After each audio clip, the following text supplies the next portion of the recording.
ওই আসিয়া একদিন চিরুনি দিয়া মাথা আছড়ায়, হঠাৎ চিরুনিটা মাটির মধ্যে পড়ে গেল। উঠাইতে গিয়া আল্লাহর নাম জবানে বের হয়ে গেল। ফেরাউন পাশে দাঁড়াইয়া হঠাৎ করে শুনে, তুমি কার নাম নিলা? কয় আল্লাহর। আর গোপন রেখে লাভ নাই।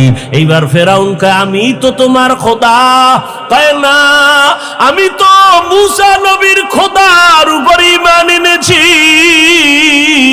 এতদিন আমি গোপন রেখেছিলাম, এখন আর গোপন রাখার কোনো সুযোগ নাই। যেহেতু প্রকাশ হয়েই গেছে, আর এটা বন্ধ করা যাবে না।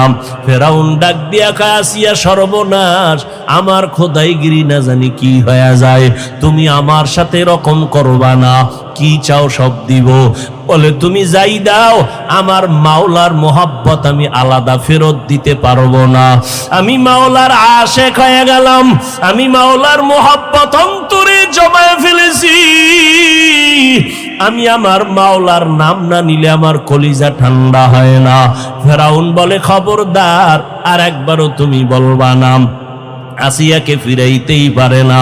এক পর্যায়ে ফেরাউন বলে, আমার কানে কানে একটু আমারে খোদা বলিয়া ডাক দাও। আসিয়া ডাক দিয়া কয়, রে ফেরাউন, আমি এমন আল্লাহর গোলাম যে আল্লাহ বধির না, অন্ধ না। যদি আমি তোমার কানে আস্তে করে কিছু বলি, তাও আমার আল্লাহ শুনবেন।